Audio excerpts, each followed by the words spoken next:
mbrëma dhe mirë se erdhët në Kohë Sociale. Ky është një program kur ndalemi, reflektojmë dhe flasim për njerëzit që ndikojnë në realitetin kulturor, shoqëror, emocional përmes artit, zërit dhe mendimit të tyre. Sonte i ftuar në studio është një poet që ka prekur zemrat, sidomos të brezit të rinj, një autor që sjell letërsinë më afër ndjenjave të përditshme dhe të vërteta, duke shkrirë artin me realitetin. Shkrimet e tij qarkullojnë online me mira lexime, janë kthyer në citime, rrëfime e për shumë të rinj në terapi emocionale. Elhajt, përshëndetje dhe mirë se erdhe në Kohë Sociale.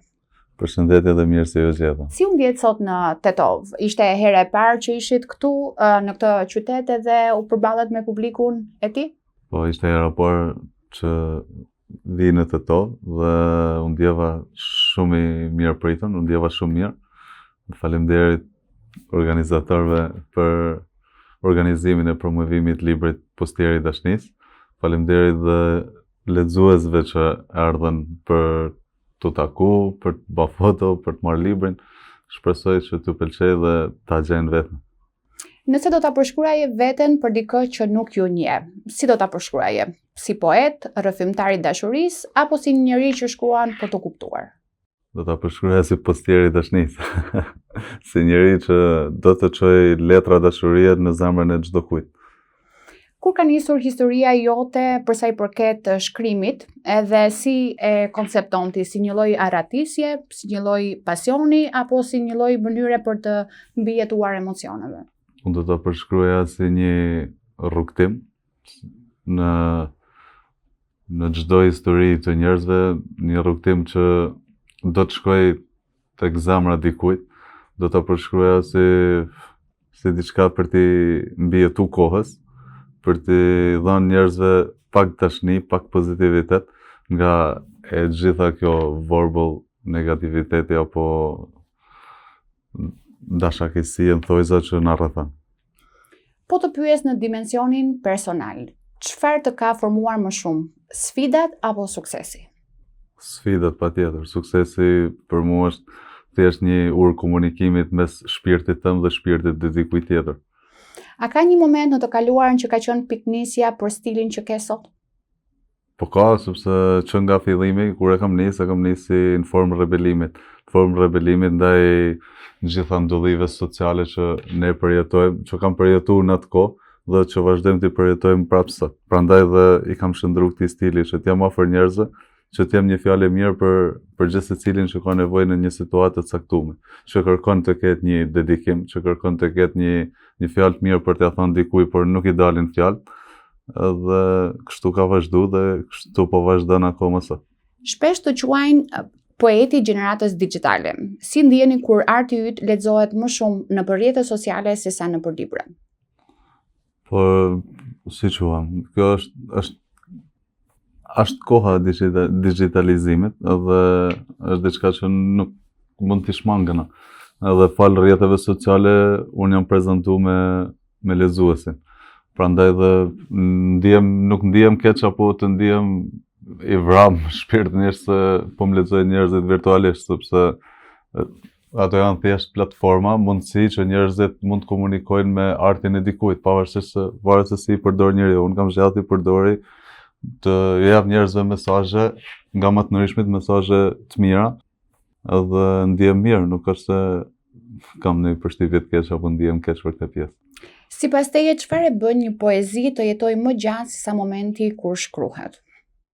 Varet te emocioni, varet te metaforat, të qëllimit që ka autori, se mund të shkruash poezi për një situatë që ndodh, që prek masën, ajo nuk do e luftoj kohën, nuk do t'i rezistoj kohës në vazhdimsi, sepse e shkru për një situatë të caktuar. Nëse ne shkruajmë për gjëra që duam të jetojmë, kena dash të jetojmë, nuk kena mundësi të jetojmë, ato janë që mund t'i mbesin kohës, sepse vazhdojnë të udhtojnë nëpër kohë me dëshirën që ne kena. Ti shkruan shpesh për dashurinë, për zhgënjimin, për pritjen. Sa personale janë këto shkrime? Po, sa personale, nuk mund ta mas, nuk ka metër për ta masë, por që ka shumë personale, sepse edhe unë si çdo njeri në këtë botë, ka ato zhgënjimet e veta nga njerëzit që i mendon si vetja, nga njerëzit që ka prit diçka prej tyne, qoftë respektin që jo kam dhënë, apo të mirat që mund t'ju kem bë, dhe pritjet e dasnisë janë këto si për çdo njeri, prandaj dhe shkrimet e mia janë edhe personale, janë edhe gjithëpërfshirëse. A shkruan gjithmonë për dikë real apo shkruan për dikë që në fakt do doje në fakt të ekzistonte? Po ndonjëherë krijoj një personazh që t'u jep lexuesve si shembull si duhet me kanë, si duhet me dash, si duhet me rujt dhe me mbajt dikë. Ka raste edhe për dikë real, patjetër. A ka një poezi që nuk e ke shkruar ende për shkak të ndonjë dhimbje që mund të kesh pasur? Jo, sepse unë dhimbjet i përkthej në poezi. Domethënë të gjitha dhimbjet e tua i ke kthyer në poezi. Po, patjetër, nuk kam kurrësi nuk kam kurrësi asnjë dhimbje deri tash. Cili ka qenë momenti më i vështirë që e ke derdhur në varg? Jo si një lloj drame, le të themi, por si një lloj shërimi. Nuk kam ndonjë specifik që mund të them ishte filan moment edhe ula të shkruaj. Ndonjëherë për shembull kur jam shumë i mërzitur nuk shkruaj sepse e di që do jetë diçka vetëm për momentin që do nxjerrë atë brengën që kam, por me shumë mundësi nuk do të pëlqej mrapa. Edhe kur jam shumë i mërzitur edhe shumë i gëzuar nuk ulem të shkruaj. Sepse nëse jam shumë i gëzuar do shkruaj nga entuziazmi edhe me atë mendimin se kjo është edhe s'ka tjetër, ndërsa kur jam shumë i mërzitur do shkruaj diçka që është shumë e dhimbshme, shumë me vujtje, edhe nuk duhet ta shoh veten në këto dy pika. A ka diçka që të ka lënduar që ke thënë këtë nuk e fal? Jo, nuk kam në breng të tillë, por diçka që nuk do falja do ishte tradhtia, apo do ishte të më prente dikush në besë, por që deri tash nuk kam diçka të tillë që them nuk do t'ja fal ikur. Sepse unë jam nga ato njerëz që falin, por që nuk është se... Fal, por nuk harron. Po, patjetër. Okej. Çfarë është falja për ty? Proces dhimbje, pjekuri emocionale apo formë dashurie? Falja është mbrojtje e vetes nga mërzit, nga idhnimet, nga urrëtiet, nga mendimet negative që mund t'i dhurojmë vetes nëse nuk e falim dikë.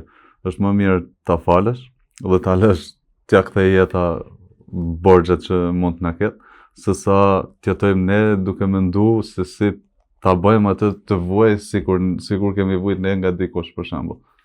Si e sheh veten në raport me bashkëmoshatarët e tu? E shef si pjesë e përfshirë në këtë brez apo ndonjëherë ndjen veten si të përjashtuar?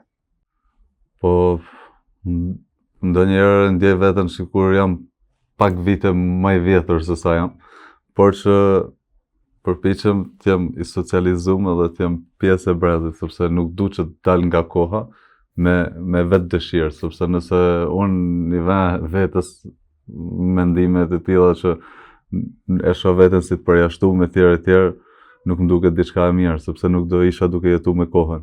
Edhe mendoj se gjithë secili duhet të jetojë me kohën dhe t'i përshtatet asaj kohe që po jeton dhe të marrin më të mirën prej saj. Çfarë të ngacmon më shumë të shkruar sot? Realiteti social, marrëdhëniet njerëzore apo ndonjëherë edhe lufta që kemi me veten? Lufta që kemi me veten, marrëdhëniet njerëzore dhe mungesa e njeriut në thelb. Dhe për fund, nëse do të ma përkufizoje Elhajdin sot me një fjali, cila do t'ishte ajo? Njeriu që nuk lodhet duke ecë në rrugët e dasnisë, sa do të vështira që janë. Unë të falenderoj shumë për këtë intervistë dhe për mendimet që ndam sonte së bashku. Shumë faleminderit edhe ty për ftesën dhe ishte shumë kënaqësia jame. Poezia nuk është thjesht fjalë, është mënyra më njerëzore për të ndarë shpesh ato që nuk thuhet dot ndryshe. Shpresoj që kjo bisedë ke qenë po aq e vlefshme për ju sa edhe për ne këtu në studio. Ju falenderoj që na ndoqët deri në episodin e ardhshëm të Kohës Sociale. Natën e mirë.